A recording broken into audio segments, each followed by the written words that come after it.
अस्सलाम वालेकुम। आप देख रहे हैं पब्लिक डिजिटल। मैं हूं अली अरबाज। 7 अक्टूबर 2023, वो दिन जिस दिन के बाद दुनिया बदल सी गई। लाखों बच्चों ने उस दिन के बाद चैन से सोकर नहीं देखा। हजारों माओं की गोदें उजड़ गईं। इन 557 से ज्यादा दिनों में हमने वो सब कुछ देखा जो तारीख की किताबों में पढ़ रखा था, जो बड़ों से सुन रखा था, जो तारीख दान कह चुके थे, लिख चुके थे कि ऐसे मजालिम, ऐसे जुल्म किसी जंग पर भी नहीं ढाए जाते जो हमने फ़लस्तीन में अमली तौर पर होते हुए देखे, रिपोर्ट किए हैं, देखे हैं, विजुअल्स देखे हैं। और ऐसे दिल दहला देने वाले वाकयात हमने अपनी इन आंखों से देखे हैं कि जो हमने कभी सोच भी नहीं रखा था।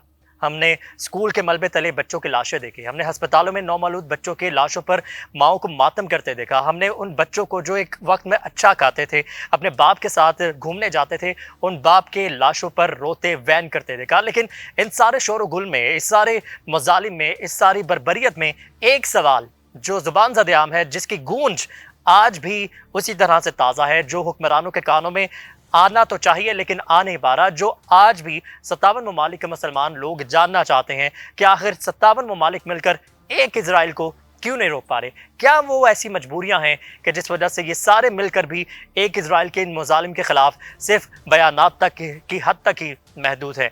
तो इन बहुत सारी वजूहात को आज रियलिस्टिकली जानने की कोशिश करेंगे, जानने की कोशिश ये भी करेंगे कि ऐसी क्या वजूहात हैं।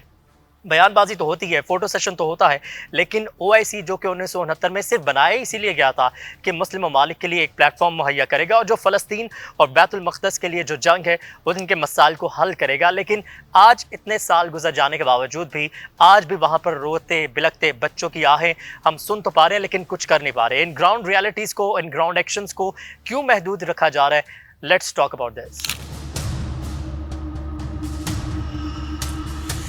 तो बहुत सारी वजूहात में जो एक बड़ी वजह है वो है कि this is the real world. यहाँ पर हर मुल्क के कुछ अपने मसाइल हैं, हर मुल्क के कुछ पॉलिटिकल अलायंसेज हैं, हर मुल्क की कुछ एड है, हर मुल्क की डिपेंडेंसी है किसी ऐसे मुल्क पर जहाँ से एड आती है, जहाँ से लॉन्स आते हैं, जिनके इंटरेस्ट के खिलाफ बात करना थोड़ा सा मुश्किल हो जाएगा। 2021 के अब्राहम अकॉर्ड तो आपको याद होगा, जब बहुत सारे ममालिक ने, मुस्लिम ममालिक ने अपने इजराइल के साथ टाइज नॉर्मलाइज करने के लिए एक ट्रीटी साइन की थी और एक मुस्लिम दुनिया का बहुत बड़ा मुल्क भी ऐसी एक ट्रीटी साइन करने जा रहा था। लेकिन तभी तभी ये फ़लस्तीन का मसला दोबारा से भड़क उठा।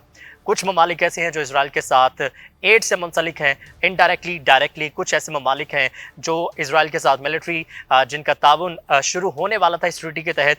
कोई तीसरा मुल्क ऐसा है जो कि न्यूट्रल रहकर अपनी इकोनॉमी को संभालना चाहता है। लेकिन इस सारे केओस में, इस सारे जुल्म सितम में, इस सारी बर्बरियत में अगर कोई मुल्क जल रहा है तो वह फ़लस्तीन है।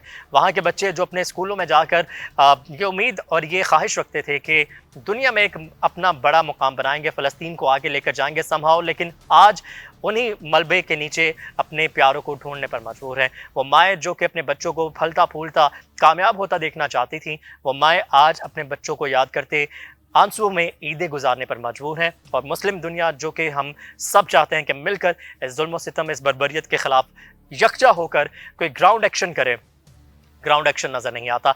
दूसरी जो एक और बड़ी वजह ये है कि बहुत सारे ऐसे ममालिक हैं जो कि डॉलर डिपेंडेंट हैं, जहाँ से IMF लोन्स आने हैं, कुछ मिलिट्री एड्स आनी है, ऑयल ट्रेड होनी है, it all connected with America. और जब आप इजराइल के ख़िलाफ़ कोई बात करेंगे तो अमेरिका से प्रेशर आएगा और अमेरिका की नेशनल इंटरेस्ट की पॉलिसी में इजराइल शामिल है। और इजराइल के ख़िलाफ़ बात करने का मतलब ये है कि आप इनडायरेक्टली और डायरेक्टली अमेरिका को जो है वो थ्रेट करने जा रहे हैं। सो ये सारी वजूहात जो हैं, ये ऐसी वजूहात हैं जिस वजह से बेशतर मुस्लिम ममालिक के हाथ बंधे हैं।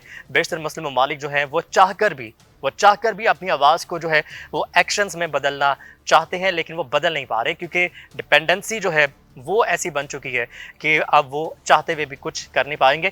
और वो कहते हैं ना कि जब रिज़्क़ का दारोमदार जो है वो सियासत पर हो जाए तो अक्सर इंसानियत की आवाज़ जो है वो दब जाती। बल्कि सिर्फ यही वजूहात नहीं है, बल्कि और बहुत सारी वजूहात में मिलिट्री एड शामिल है। बेशतर मुस्लिम ममालिक ऐसे हैं जहाँ पर मिलिट्री तो मौजूद है, अलायंसेस तो मौजूद हैं, सब मिलकर इजराइल के ख़िलाफ़ अपनी फ़ौज भी भेजना चाहते हैं। लेकिन बहुत सारे ऐसे ममालिक हैं जो कि स्कैटर्ड है, जिनकी मिलिट्री जो है वो इतनी पावरफुल नहीं है, जिनके पास इतने इक्विपमेंट्स नहीं है, जिनके पास इतनी टेक्नोलॉजीज़ नहीं है। On the other hand Israel में सबसे ज़्यादा रिसर्च अगर कहीं दुनिया में की जाती है वो इजराइल में की जाती है। लेटेस्ट टेक्नोलॉजी जो है वो इजराइल के पास है।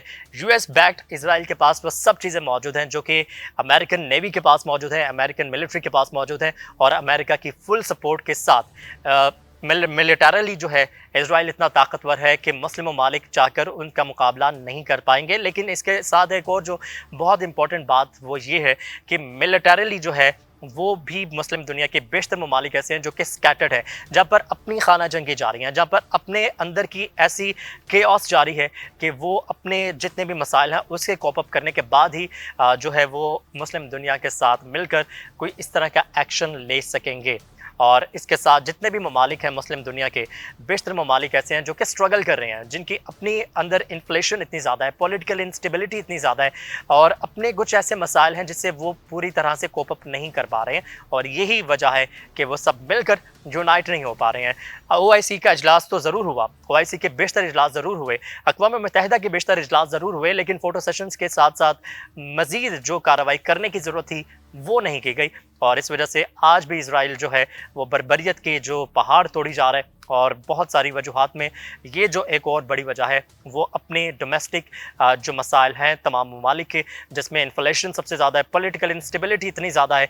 एक हुकूमत आती है वो इजराइल और फ़लस्तीन पे पॉलिसी कुछ और रखती है, नई हुकूमत आती है उनकी पॉलिसी थोड़ी सी डिफरेंट होती है।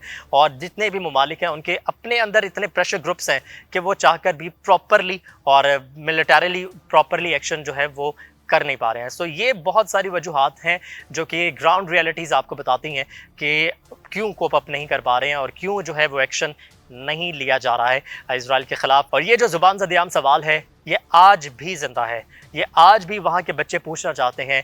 अक्सर आपने विजुअल्स में ज़रूर देखा होगा कि जो बच्चे वहाँ पर दुहाई देते हैं, जो अपनी मज़लूमियत का नोहा पढ़ते हुए दिखाई देते हैं, वो ये बात ज़रूर करते हैं कि अल्लाह से पूछेंगे कि हमारा कसूर क्या था, अल्लाह से पूछेंगे कि 57 ममालिक ने मिलकर भी हमारी आहें क्यों नहीं सुनी, हमारे तक क्यों नहीं पहुँचे, हमारी मदद को क्यों नहीं पहुँच सके हैं ये सारे लोग। सो ये बहुत सारी वजूहात में से कुछ वजूहात ऐसी हैं कि जो रियलिस्टिकली अगर हम देखें तो हमें मुस्लिम दुनिया को जो है वो एक होने के लिए पहले ख़ुद अपने मसाइल पर काबू पाना होगा, पहले ख़ुद फाइनेंशियली डिपेंडेंसी को ख़त्म करना होगा, पहले ख़ुद अपने पाँवों पर खड़ा होना होगा। उसके बाद ही हम कुछ ऑन ग्राउंड ऑन रियलिटी में कुछ फ़लस्तीन के लिए कर सकते हैं।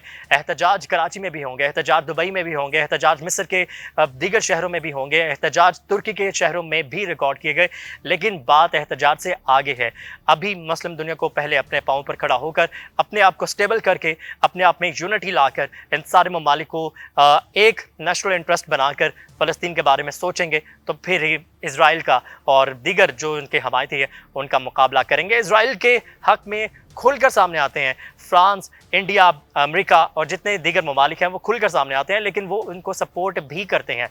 मुस्लिम ममालिक जो है खुलकर सामने ज़रूर आते हैं लेकिन सपोर्ट उस तरह से नहीं कर पाते हैं। इनकी बुनियादी वजह यही है कि पहले ख़ुद अपने पैरों पर खड़ा होना होगा, पहले ख़ुद उन सारी चीज़ों को कोप अप करना पड़ेगा जिनको कोप अप करके ही फ़लस्तीन की मदद की जा सकती है। उम्मीद करते हैं कि फ़लस्तीन की मदद के लिए मुस्लिम दुनिया अब भी वक्त है कि अब भी इकट्ठे हो जाएं, अब भी ये तहैया कर लें कि फ़लस्तीन की आज़ादी तक हम मुत्तहिद रहेंगे और इस जुल्म व बर्बरियत की जो फ़िज़ा है उसको कंट्रोल करेंगे। इजराइल के ख़िलाफ़ जो है वो ऐलान जंग करेंगे और चाहे वो ट्रेड के ज़रिए हो, चाहे वो जिस तरह से डायलॉग के ज़रिए भी किया जाए, मुत्तहिद होकर जब तक एक नहीं होंगे फ़लस्तीन जो है वो जलता रहेगा, बच्चे मरते रहेंगे, लाशें ढूंढने के लिए मलबे के नीचे जाना पड़ेगा उन बच्चों को, उन वालिदैन को अपने बच्चों की परवरिश के लिए जो है वो एक साज़गार माहौल चाहिए जो कि पूरी मुस्लिम दुनिया मिलकर ही फराहम कर सकती है।